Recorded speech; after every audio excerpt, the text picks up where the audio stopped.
When people think about innovation, they often think that you need innovation to come up with a new product or a new service.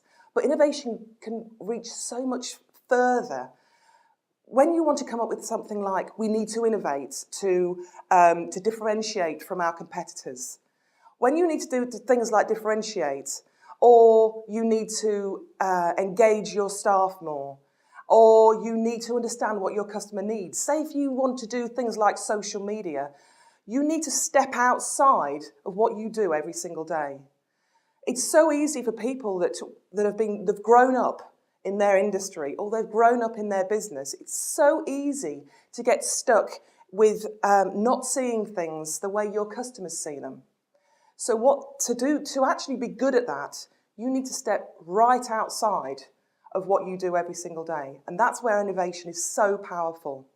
When people do traditional brainstorming, something that we're all so familiar with, when you do things like traditional brainstorming, it locks down ideas, because what you often do is you start with a problem.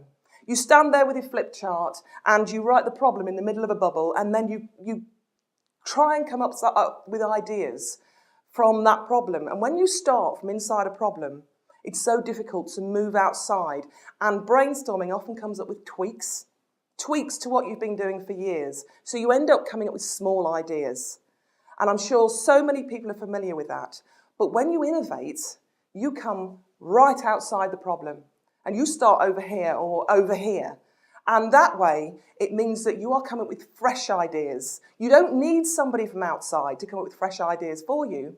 What you do is you're coming up with the ideas yourselves. And also what you're doing is you're learning to continue to do that process. So it makes things so much more powerful. I've seen so much training over the years, which is it's what I call sheep dip training. So you go in, you are motivated, it's fantastic, there's some brilliant content. But what happens is, you go back to the office, you open your emails, or you get your first everyday query, and somebody just hits that factory reset button. And that means that you go right back to where you are and you keep thinking, oh yeah, I must remember that thing.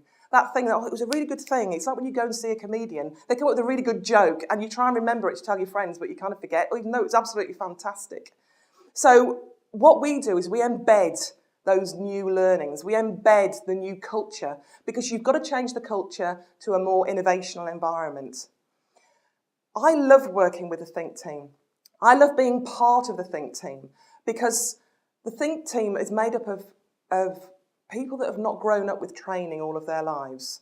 They are people that have generally had very senior roles in large organisations, so they know what the targets are. They know what it's like to sit on this side of the flip chart. They know what it's like to have some great training and go back to doing your everyday job, and you're sitting there thinking, oh, I must check my emails because something must have come in. So we know what it's like, because we've done more than just trained. We've led teams, we've started new initiatives, we've changed organisations. And so we absolutely get what is required to create that real big change, that change the culture that's much more long term. So creating that change is absolutely important. And so much of it happens in the subconscious. Real change, real habits, all happen in the subconscious. I study this stuff all the time, and it's taught me that it's so powerful. And what I like to do is I like to make the subconscious conscious.